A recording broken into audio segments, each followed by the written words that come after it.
ওকে, এই যে যেটা বলছিলাম যে ভেক্টর অপারেটর দেখো nabla equals to i del del x plus j del del y plus k del del z, এটা হচ্ছে আমাদের ভেক্টর অপারেটর এবং এটাকে আমরা বলে থাকি ন্যাপলা। ঠিক আছে, আচ্ছা ওকে, এবার আসো এই ন্যাপলা দিয়ে কিন্তু আমাদের মূল কাজ। ধরো আমাকে যে কোনো একটা ভেক্টর দেওয়া হয়েছে, ধরো আমাকে দেওয়া হয়েছে যে a equals to 5x square i plus 6yz j plus x cube z কে। আমাকে এমন একটা মান দেওয়া হয়েছে, আমাকে বলা হয়েছে এই হচ্ছে একটা ভেক্টর এবং এটা হচ্ছে তার মান। আমাকে বলা হয়েছে ডাইভারজেন্স অফ a কত, অর্থাৎ এই ভেক্টরের ডাইভারজেন্স বের করব। ঠিক আছে, তাহলে শুরু করা যাক। এই ভেক্টরের ডাইভারজেন্স আমরা নির্ণয় করা শিখব। ওকে, ঠিক আছে, তাহলে ডাইভারজেন্স অফ a মানে কি? ডাইভারজেন্স অফ a মানে হচ্ছে ওই যে ন্যাপলা যেটা শিখিয়েছি তোমাদেরকে, ন্যাপলার সাথে এই ভেক্টরের ডট গুণ, ন্যাপলার সাথে এই ভেক্টরের ডট গুণ। এবার ন্যাপলার মানটা বসায় দাও, i del del x plus j del del y plus k del del z। Okay, আর এর মানটা বসায় দাও dot 5x square i plus 6yz j plus x cube z k। Okay, এবার দেখো এই যে প্রথম অংশটা দেখতে পাচ্ছ, আমরা ডট গুণের ক্ষেত্রে যেটা জানি সেটা হচ্ছে i এবং i এর সাথে গুণ হয়। কেমন? কারণ i এর সাথে i ডট i ইকুয়ালস হচ্ছে 1 but i dot j equals হচ্ছে 0, i ডট k ইকুয়ালস হচ্ছে 0, অর্থাৎ i i j j k k এগুলো 1 হয় আর ভিন্ন হলে সেগুলো 0 হয়। সেজন্য এই অংশটা শুধুমাত্র এই অংশের সাথে গুণ হবে। তাহলে দেখো এই অংশটা যদি এই অংশের সাথে গুণ হয় i এবং i মিলে 1 হয়ে যাবে, আর বাকি যেটা থাকে সেটা আমি বসিয়ে দিই, del del x 5x square plus del del y 6yz plus del del z x cube z। আমি i গুণ করে 1 বসিয়ে দিয়েছি, j গুণ করে 1 বসিয়ে ডেল ডেল y এটা বসাইছি এবং এটার সাথে এটা বসিয়েছি। ওকে, এবার বাকি ইকুয়েশনগুলো করে ফেলি, দেখি কি হয়। তাহলে আমাকে বলো এর পরের ইকুয়েশনটা কি হয়। দেখো তোমাদেরকে আমি দেখিয়েছি, বলেছিলাম যে কনস্ট্যান্ট থাকলে সেটা বের হয়ে যাবে। দেখো এখানে x আছে, তাহলে 5টাকে বের করে আনো। আর del del of x square আমি সূত্র কিন্তু একটু আগে বলেছি, তাহলে সেটা হিসাব করলে কি হয়, x স্কয়ার মানে হচ্ছে 2x, অর্থাৎ 5 ইনটু 2x প্লাস, এবার এটা করো, এখান থেকে কাকে বের করে আনবো, 6 এবং z কে বের করে নিয়ে আসো। তাহলে ডেল ডেল y, y মানে কি বলেছিলাম 1, কারণ ডেল ডেল অফ x মানে 1, ডেল ডেল অফ y মানে 1 এবং ডেল ডেল অফ z মানে হচ্ছে মানে del del of z, z মানে হচ্ছে 1। কেমন? আচ্ছা, তাহলে একটু খেয়াল করো, আমি প্রথমে 5টাকে বের করে আনছি আর x স্কয়ার মানে 2x লিখছি। ওকে, আচ্ছা এরপরে 6z টাকে বের করে আনছি আর ডেল ডেল y, y মানে আমি লিখছি 1 প্লাস এখান থেকে যখন করব তখন আমি x কিউবটাকে বের করে আনবো আর ডেল ডেল z, z মানে হচ্ছে 1। তাহলে ফাইনালি আমার হাতে থাকে 5 দুগুণ 10x plus 6z plus x cube. এটাই হচ্ছে আমাদের আসলে ডাইভারজেন্স অফ a। তাহলে দেখো আমরা বের করে ফেলছি যে ডাইভারজেন্স অফ a মানে কি। ঠিক আছে, আচ্ছা তাহলে একটা মজার জিনিস নিশ্চয়ই খেয়াল করছো তোমরা, সেটা হচ্ছে একটা a ভেক্টর দিয়েছিলাম তোমাকে, হ্যাঁ, ফাইনালি ইকুয়েশন করার পর তুমি যেটা পেয়েছো সেটা হচ্ছে একটা স্কেলার রাশি, বাট a ছিল কিন্তু একটা ভেক্টর রাশি। তাহলে ডাইভারজেন্স একটা কাজ করে, ডাইভারজেন্স কোনো ভেক্টর ক্ষেত্রকে স্কেলার ক্ষেত্রে পরিণত করে, স্কেলার ক্ষেত্রে পরিণত করে। তাহলে ডাইভারজেন্সের একটা ইম্পর্টেন্ট ম্যাটার আমরা শিখে ফেলছি, ডাইভারজেন্স কোনো স্কেলার ক্ষেত্রকে কিসে প্রকাশ করে, সরি কোনো ভেক্টর ক্ষেত্রকে কিসে প্রকাশ করে, স্কেলার ক্ষেত্রে। দেখো এই একটা ভেক্টর রাশি ছিল কিন্তু ডাইভারজেন্স অফ এখানে কিন্তু কোনো ভেক্টর নাই, ijk নাই, তার মানে হচ্ছে একটা ভেক্টর রাশিকে তুমি স্কেলার রাশিতে কনভার্ট করে ফেলছো ডাইভারজেন্সের মাধ্যমে। ডাইভারজেন্সের আরো কিছু তাৎপর্য আছে, পরীক্ষায় তোমাকে হয়তোবা প্রশ্নে কোনো একটা মান দিতে পারে। ধরো আমার সুবিধার জন্য আমি যে প্রশ্নটা এতক্ষণ করিয়েছি সেখানে একটা মান তোমাকে দিয়ে দিলাম, সেটা হচ্ছে 1 1 1। এই যে তিনটা মান দ্বারা কি বোঝা জানো, প্রথমটা হচ্ছে x এর মান, পরেরটা হচ্ছে y এর মান, পরেরটা হচ্ছে z এর মান, মানে x y z এভাবে ক্রমানুসারে থাকবে। তো ডাইভারজেন্স যেটা বের করেছো, divergence a equals to 10x plus 6z plus x cube. তো এখানে একটু মানটা ড্রপ করে দাও, 10 ইনটু x এর মান বসাও 1 প্লাস 6 ইনটু 1 প্লাস 1 কিউব।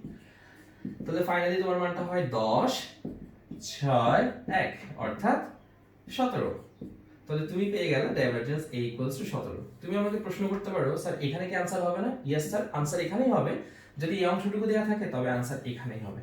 তবে এখান থেকে আবার স্পেশাল একটা জিনিস জানতে পারো তুমি, সেটা হচ্ছে ডাইভারজেন্সের মান যদি পজিটিভ হয়, ডাইভারজেন্স যদি পজিটিভ হয় তাহলে মনে রাখবা, আমি তো বলেছি ডাইভারজেন্স অর্থ প্রসারিত হওয়া। তো ডাইভারজেন্স যদি পজিটিভ হয় তাহলে প্রসারিত হচ্ছে, আর প্রসারিত হয়ে যাওয়া মানে হচ্ছে আয়তন বাড়ছে।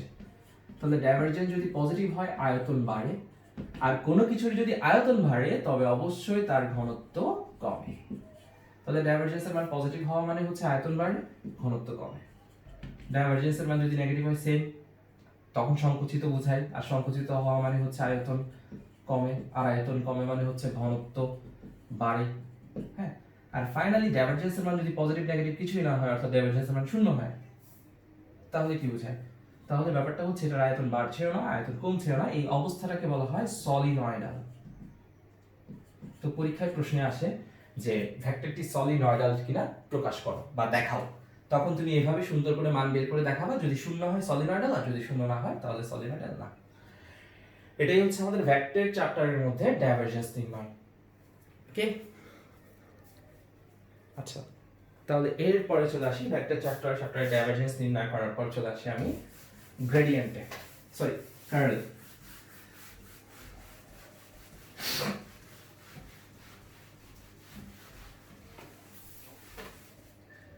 কার্ল মানে হচ্ছে একটা ঘূর্ণন ক্ষেত্র বোঝায়, CURL কার্ল। কার্ল মানে হচ্ছে কার্লি হেয়ার। হ্যাঁ, এটা হচ্ছে ঘূর্ণন ক্ষেত্র বোঝায়, ঘূর্ণন ক্ষেত্র।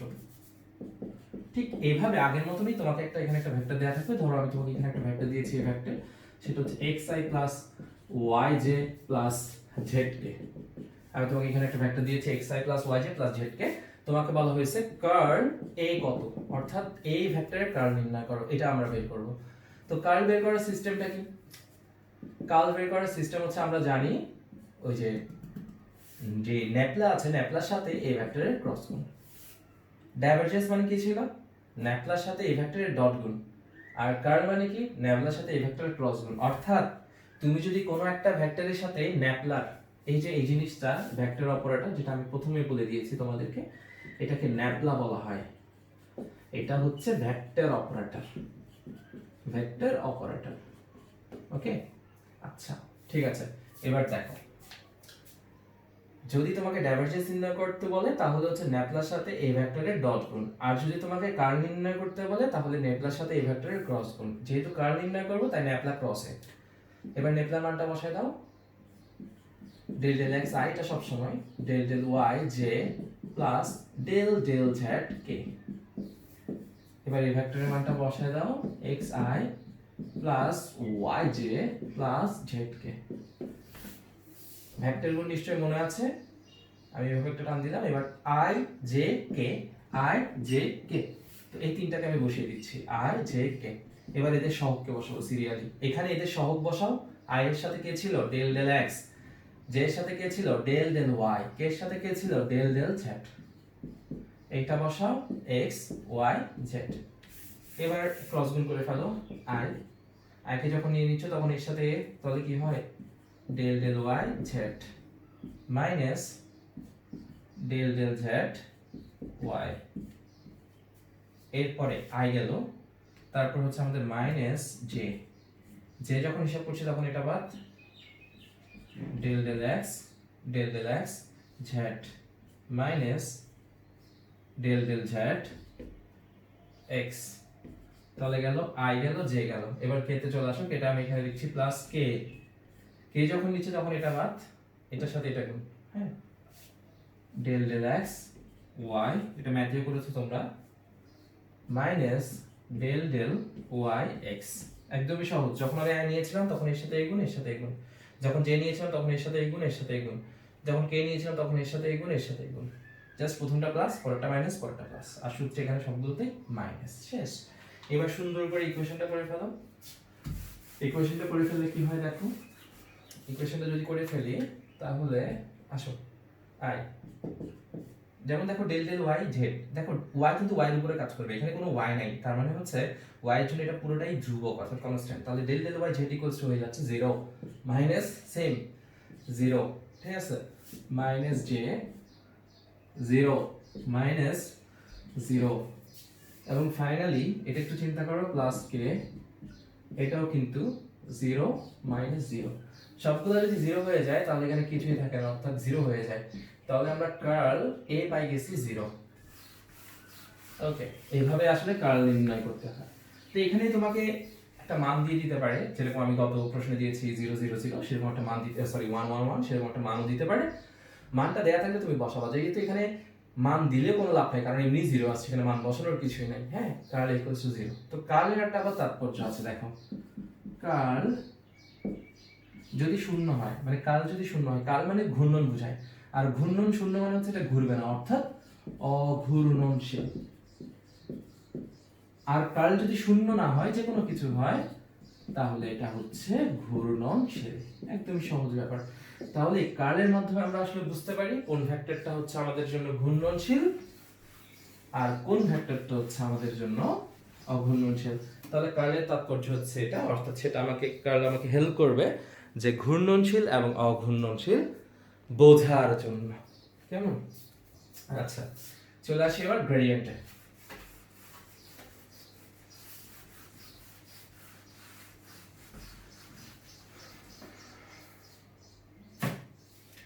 এবার দেখো, আমি গ্রেডিয়েন্ট বের করা শেখাচ্ছি তোমাদেরকে। ওকে, গ্রেডিয়েন্ট। আচ্ছা, এটাকে আমরা গ্রেডিয়েন্ট, জি আর এডি বলে প্রকাশ করি, গ্রেডিয়েন্ট। হ্যাঁ, গ্রেডিয়েন্ট বের করা শেখাচ্ছি।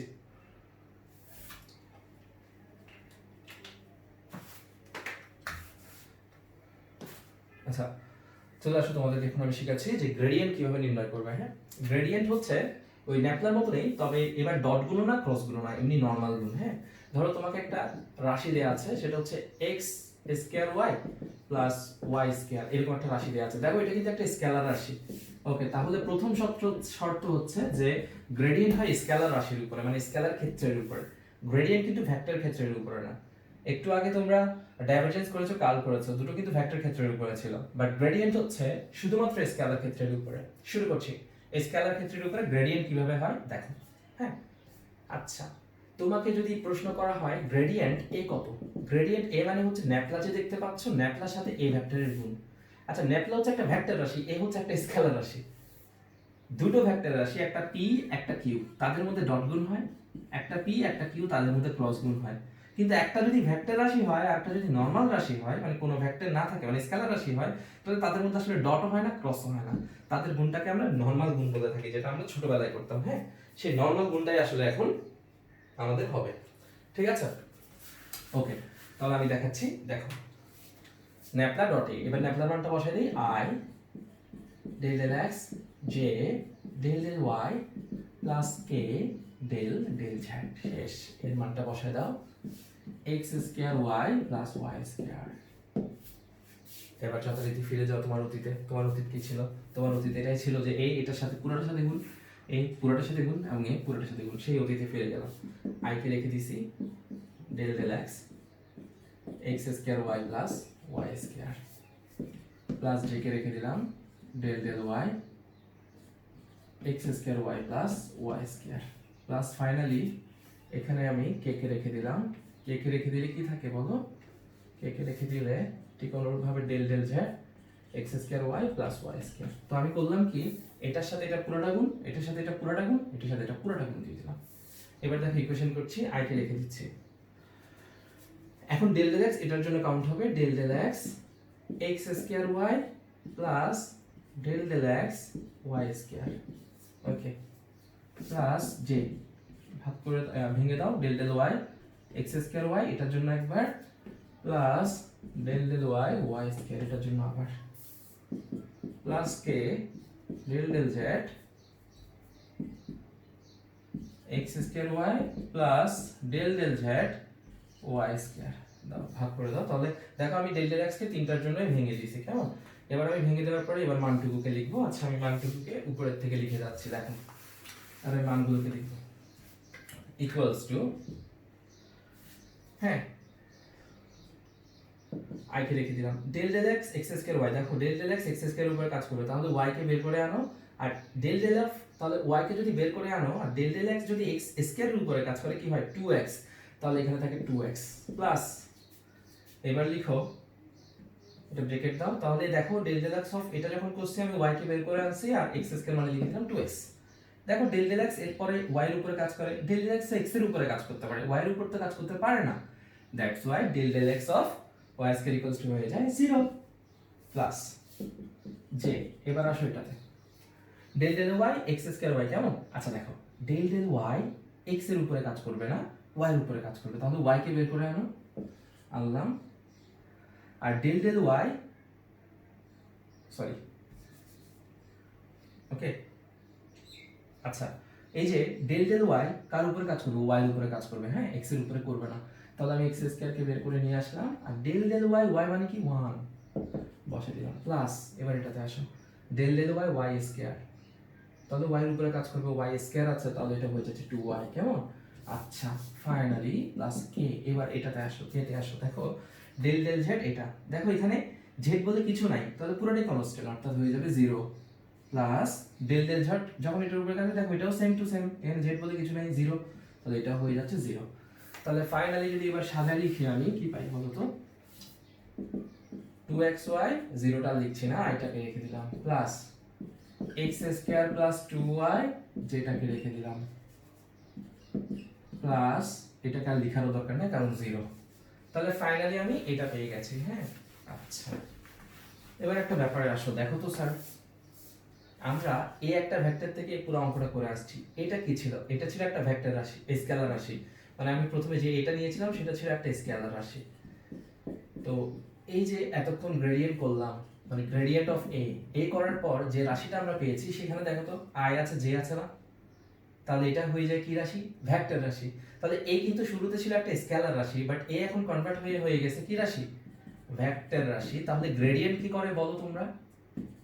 গ্রেডিয়েন্ট কোনো স্কেলার ক্ষেত্রকে ভেক্টর ক্ষেত্রতে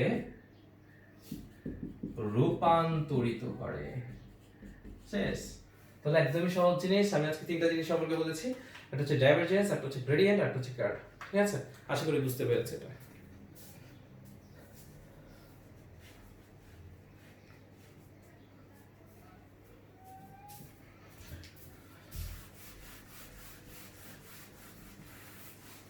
ওকে,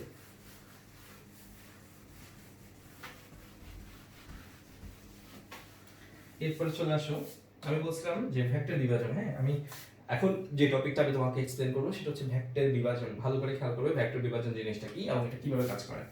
ওকে, ভেক্টর বিভাজন। আচ্ছা ধরো এটা হচ্ছে একটা ভেক্টর রাশি আমাদের হাতে আছে, সেটা হচ্ছে r। হ্যাঁ, আচ্ছা এটা হচ্ছে একটা ভেক্টর, সেটা হচ্ছে p, এটা হচ্ছে একটা ভেক্টর q। তো তোমরা ভালো করে জানো যে p ভেক্টর এবং q ভেক্টর মিলে r ভেক্টর হচ্ছে, অর্থাৎ p ভেক্টর q ভেক্টর এবং এদের লব্ধি হচ্ছে r ভেক্টর। তাহলে এটা হচ্ছে ভেক্টর 1, এটাকে আমরা v1 বলছি, ভেক্টর 1। এটা হচ্ছে আমাদের ভেক্টর 2, আর এটা হচ্ছে আমাদের লব্ধি ভেক্টর। ঠিক আছে, আমরা বুঝে গেছি এটা একটা ভেক্টর, এটা একটা ভেক্টর এবং এটা হচ্ছে লব্ধি ভেক্টর। আচ্ছা এখানে যে কোণটা থাকে সেটা হচ্ছে আলফা, আর এই কোণে যে কোণটা থাকে সেটা হচ্ছে থিটা। এবার এই ভেক্টরগুলো কিভাবে বিভাজিত হবে সেটার জন্য আমরা একটা ত্রিভুজ সূত্র ব্যবহার করে থাকি। এই ত্রিভুজ সূত্রকে আমি শর্টকাট তোমাদের সামনে বলবো। ত্রিভুজ সূত্র, ত্রিভুজ সূত্র অনুসারে যেটা আমরা পাই সেটা হচ্ছে দেখো P Q R। আসো প্রথমে P থেকে শুরু করছি, P সাইন, আচ্ছা এইটাকে আমরা থিটা বলি। হ্যাঁ, আমি আমার হিসাবের সুবিধার জন্য একটা কাজ করব এখন, সেটা হচ্ছে এটাকে দুটো ভাগে ভাগ করব। এই অংশটাকে আমি বলবো থিটা 1 আর এই অংশটাকে আমি বলবো থিটা 2, এটা বোঝার জন্য শুধু। হ্যাঁ দেখো, যখন আমি প্রথমে p নিয়ে কথা বলছি, p ভেক্টর নিয়ে কথা বলছি, তখন p ভেক্টর দিলাম উপরে আর নিচে দিচ্ছি p ভেক্টরের মান দিলাম উপরে, p ভেক্টরের মান দিলাম উপরে, নিচে দিচ্ছি sin। p ভেক্টর লব্ধির সাথে যে কোণটা উৎপন্ন করেছে সেটা হচ্ছে থিটা 2, আর যে কোণটা উৎপন্ন করেনি সেটা হচ্ছে থিটা 1, তাহলে দিলাম sin থিটা 1। এবার q ভেক্টরে চলে আসো অনুরূপভাবে। q ভেক্টর লব্ধির সাথে যে কোণটা উৎপন্ন করেছে সেটা হচ্ছে থিটা 1, আর যে কোণটা উৎপন্ন করেনি সেটা হচ্ছে থিটা 2, অর্থাৎ এটা হচ্ছে sin থিটা 2।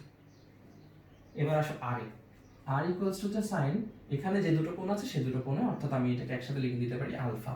তাহলে সূত্রটাকে একটু অর্গানাইজ করে দেই, p sin থিটা 1, p ভেক্টর মান ডিভাইডেড বাই sin লব্ধির সাথে পি যে কোণটা উৎপন্ন করেনি কিউ যে কোণটা উৎপন্ন করেছে সেটা বসবে এখানে। যখন কিউ ভেক্টর নিব তখন এখানে যেটা বসবে সেটা হচ্ছে কিউ যেটা উৎপন্ন করেছে সেটা না, যেটা পি উৎপন্ন করেছে সেটা, আর এখানে হচ্ছে টোটাল কম্বাইন্ড কোণটা, অর্থাৎ P by sine theta 1, Q by sine theta 2 এবং R divided by sine theta. এখান থেকে যদি একটি ইকুয়েশন করি, ধরো আমি এটা ইকুয়ালস টু যদি এটা লিখি, অর্থাৎ P by sine theta 1 equals to যদি আর বাই সাইন আলফা লিখি, তাহলে এখান থেকে ইকুয়েশন করে আমরা কি পাই বলো তো? P sin alpha equals to p sin alpha equals to r sin theta 1, p sin alpha equals to r sin theta 1, বা p vector equals to কি লিখতে পারি? r sin theta 1 divided by p, তাহলে p vector r sin theta 1 divided by sin theta sin alpha, তাহলে এই যে p vector কে বিভাজিত করে এটাই হচ্ছে সূত্র। এবার যদি অনুরূপভাবে তোমাকে বলি q ইকুয়ালস টু করো, তাহলে q ইকুয়ালস টু কি হবে? উপরে হচ্ছে r sin, দেখো r বসাইছি sin বসাইছি, q এর সাথে বলছে, যদি q এর সাথে বলে তাহলে মনে রাখবা q এর সাথে উৎপন্ন কোণ না p এর সাথে উৎপন্ন কোণটা বলবো, অর্থাৎ থিটা 2, তাহলে এখানে হচ্ছে r sin থিটা 2 আর এখানে সব সময় sin আলফা।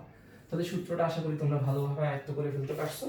সূত্রটাকে এবার যদি আমরা একটু নোট ডাউন করে লিখি স্পেশাল ভাবে p এবং q বের করার সূত্রটাকে, মানে বিভাজনের সূত্রটাকে, তাহলে কি হয়? p ইকুয়ালস টু বলো সাইন, যখন p এর মান বের করব তখন আমরা এই কোণটা দিব না, এই কোণটা দিব, অর্থাৎ sin থিটা 1, হ্যাঁ, আর বসবে r sin থিটা 1 ডিভাইডেড বাই sin আলফা, আর যখন q বের করব r sin, তখন কোণ দিব q এর বের করার সময় এটা, অর্থাৎ theta 2 divided by sin alpha. এটা দিয়ে তুমি আরামসে p এবং q ভেক্টর বের করে ফেলতে পারবে। তো তুমি একটা ম্যাথের মাধ্যমে একটা ম্যাথ করে জিনিসটাকে আরো ক্লিয়ার করে ফেলো। আমি তোমাকে একটা ম্যাথ দিচ্ছি, তুমি এই ব্যাপারটা নিজেই করে ফেলো।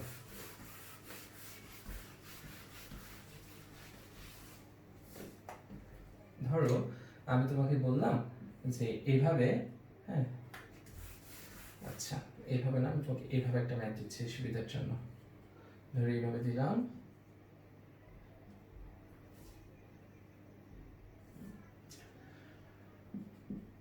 তাহলে এখানে আমি দিচ্ছি, এটা মনে করো হচ্ছে 30 ডিগ্রি আর এটা মনে করো হচ্ছে আমাদের 60 ডিগ্রি, তাহলে এটা হচ্ছে আমাদের থিটা 1 আর এটা হচ্ছে আমাদের থিটা 2, আর টোটাল কম্বাইন্ড করে আলফা ইকুয়ালস হচ্ছে 90 ডিগ্রি। আর এখানে আমি তোমাকে মান দিয়েছি মনে করো সেটা হচ্ছে 10 নিউটন। কত নিউটন দিয়েছি? 10 নিউটন। এবার তুমি আমাকে ইকুয়েশন করে বের করে দেবে এদিকের মানটা কত আর এদিকের মানটা কত, ইকুয়েশন করে বের করবে। তো ইকুয়েশন করে বের করো, আমার সাথে সাথে বের করে ফেলো। যেমন p, এটা যদি p ভেক্টর হয়, এটা যদি q ভেক্টর হয়, আমি যদি বলি p ভেক্টর কত, তাহলে p ইকুয়ালস টু, তুমি জানো লব্ধি মানটা দিতে হবে 10, দেন দিতে হবে sin, যেহেতু p বলছি তাহলে দিতে হবে এটা, অর্থাৎ sin 60 degree divided by sin 90 degree. sin 90 ডিগ্রির মান তুমি তো জানো 90 ডিগ্রি, কারণ হচ্ছে আলফা, হ্যাঁ, sin 90 ডিগ্রির মান তুমি জানো 1, তাহলে p ইকুয়ালস টু হয়ে যায় 10 sin 60 ডিগ্রি। ওকে, আচ্ছা ঠিক অনুরূপভাবে তোমাকে যদি বলি q ইকুয়ালস টু কত, তাহলে বলবে স্যার q ইকুয়ালস টু হচ্ছে 10 sin, এবার কোণ দিব এটা, হ্যাঁ, sin 30 degree divided by sin 90 degree. তাহলে ইকুয়েশন করলে কি হয়? q ইকুয়ালস টু বলো, sin 90 ডিগ্রির মান তো 1 আমরা জানি, 10 sin 30 ডিগ্রি।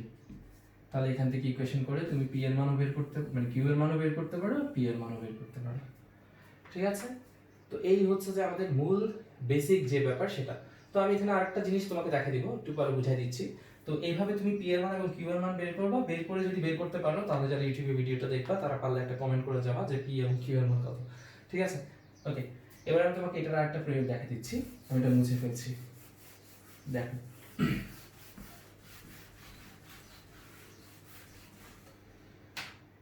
ধরো এইভাবে দিলাম, আমি দিছি এখানে দিছি p ভেক্টর r ভেক্টর, এখানে দিছি p ভেক্টর, এখানে দিছি q ভেক্টর, এটা দিচ্ছি থিটা 1, এটা দিচ্ছি অনুরূপভাবে থিটা 2, আর আলফা ইকুয়ালস টু আমরা কিন্তু জানি 90 ডিগ্রি। হ্যাঁ, আচ্ছা এইটাকে আমি থিটা ধরলাম, সাপোজ এটাকে আমি থিটা ধরলাম আর এটাকে আমি থিটা 1 ধরলাম বা থিটা প্রাইম ধরলাম। এবার আমি একটু অন্যভাবে করছি অঙ্কটাকে। হ্যাঁ, এখন যদি তোমাকে আমি প্রশ্ন করি p এর মানটা বের করে দাও আমাকে, তাহলে তুমি বলবে স্যার p ইকুয়ালস টু হচ্ছে, আমরা জানি r বসবে, sin বসবে, যেহেতু p বের করতে বলছি তাহলে এখানে বসবে থিটা প্রাইম, নিচে বসবে sin আলফা। sin আলফা মানে হচ্ছে 90 ডিগ্রি, তাহলে sin 90 বসাই দাও। তাহলে এটাকে লিখতে পারো r sin theta prime p। আচ্ছা গেল, ওকে।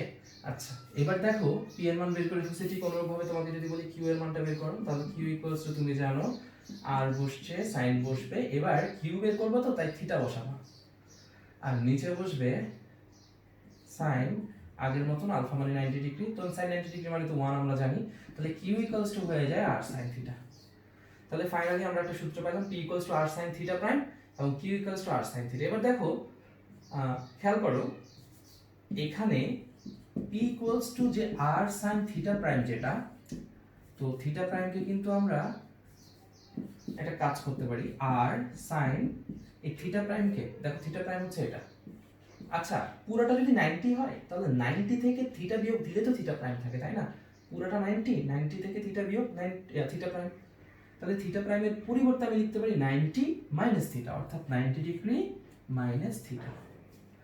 এবার আমরা চলে যাব আমাদের ত্রিকোণমিতিতে, সাইন কস টেন কটে যে যে আমাদের কোঅর্ডিনেট আছে ফোর্থ কোয়াড্রেন্ট, আমাদের চারটা কোয়াড্রেন্ট, ওই কোয়াড্রেন্টে চলে যায়। যদি কোয়াড্রেন্ট কাউন্ট করি তাহলে এখানে সামনে থাকে বিজোড় অর্থাৎ 1, তো পাই বাই 2 এর বিজোড় সংখ্যক, যার কারণে আমরা জানি আর এই সাইনটা না চেঞ্জ হয়ে যাবে cos। ওকে, আর 90 বলার কারণে অল ক্লাসে পড়ছে, দ্যাটস ওয়াই হয়ে যাচ্ছে আর cos থিটাটা বসে যাবে আর cos থিটা। তাহলে p ইকুয়ালস টু সূত্রটা হয়ে গেল আর cos থিটা, আর q ইকুয়ালস টু যে সূত্রটা ছিল সেটাকে আমরা চেঞ্জ করব না, q ইকুয়ালস টু ছিল আর sin থিটা। তাহলে আমরা সুন্দর করে একটা সূত্র পাই গেছি, q ইকুয়ালস টু হচ্ছে আর sin থিটা আর p ইকুয়ালস টু হচ্ছে R cos theta. p equals to কিভাবে আর cos থিটা আসছে এবং আর sin থিটা আসছে আশা করি তোমরা বুঝতে পারছো। এটা আরো সহজে বলা যায়, আমি আরো সহজে বলবো তোমাদেরকে এখন, আবার সহজ করে বলবো। তো আমি তোমাদেরকে এই জিনিসটা আশা করি বুঝাতে পেরেছি, তোমাদের আশা করি কোনো ঝামেলা নাই যে কিভাবে p আর cos থিটা আসছে আর কিভাবে আর sin থিটা আসছে বুঝতে পেরেছো। ওকে, এবার আসো তাহলে ফাইনালি এতক্ষণ পর্যন্ত এগুলো তোলার পর যে জিনিসটা আমরা শিখলাম সেটা হচ্ছে যদি 90 ডিগ্রিতে কখনো ভাগ হয়, এটা যদি r হয়, এটা যদি থিটা হয়, তাহলে এদিকে যদি p ভেক্টর বলি, p ইকুয়ালস টু আমরা লিখতে পারি r sin theta, sorry r cos theta, আর এটা যদি আমাদের q হয় তাহলে q ইকুয়ালস টু লিখতে পারি r sin থিটা। এই সূত্রটাই আমরা আসলে এতক্ষণ প্রতিপাদন করে আসছি। তো যদি আলফা ইকুয়ালস টু 90 ডিগ্রি হয়, শুধুমাত্র আলফা ইকুয়ালস টু 90 ডিগ্রি হলেই এটা লেখা যাবে, এর বাইরে হলে এটা লেখা যাবে না। এবার দেখো